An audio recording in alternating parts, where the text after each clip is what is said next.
संधी बघा ह्या शब्दामध्ये आण अधिक अपान. आण म्हणजे श्वास आतमध्ये घेणे आणि अपान म्हणजे श्वास बाहेर सोडणे. आता मग याच्यात वेगळं काय, आपण तर कायमच 24 तास श्वास आतमध्ये घेतो आणि श्वास बाहेर सोडतो.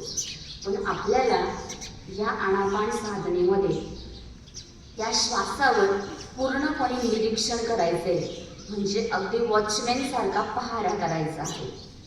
आता ही जी आनापान साधना आहे ही अगदी सरळ साधी सोपी आहे. आणि सगळ्यात महत्त्वाचं एक गोष्ट मनामध्ये लक्षात ठेवा की ही आनापान साधना पूर्णतः वैज्ञानिक दृष्टिकोनावर आणि तत्वज्ञानावर आधारलेली आहे. म्हणजे कुठलाही जप तप याचा उल्लेख आपण मनामध्ये करायचा नाही किंवा एखादी आकृती आपली डोळ्यासमोर आणायची नाही. फक्त आणि फक्त आपल्याला श्वासावर निरीक्षण करायचं आहे आणि लक्ष केंद्रित करायचं आहे.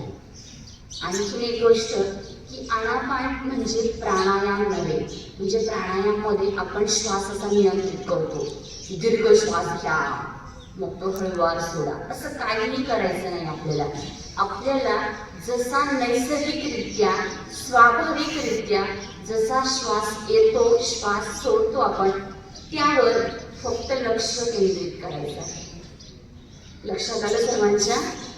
आता आपल्याला एक ऑडिओ लावली जाईल. ती ऑडिओचा जो मधुर वाणी आहे ती आहे श्री सत्यनारायण गोयंका यांची.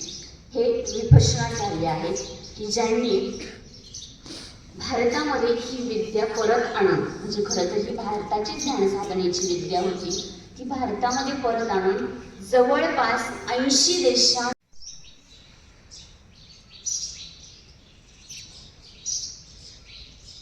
मन भटके तो फिर स्थान पर ले आए,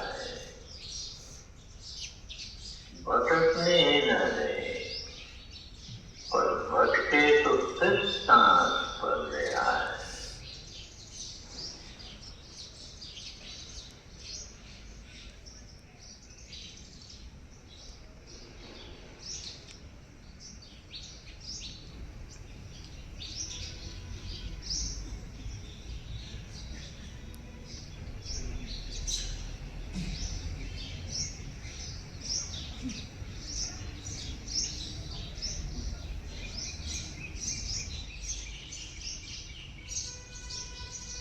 मुंह बंद रखते, सांस मुंह से नहीं लेना है, नासिका से लेना है. तो सारा ध्यान नासिका के द्वारों पर,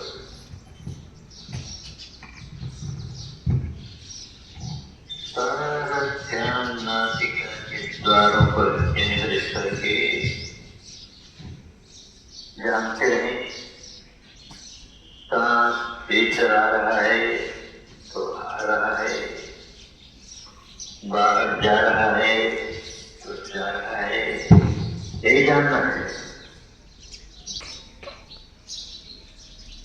और ध्यान से जानते हैं ये सांस आए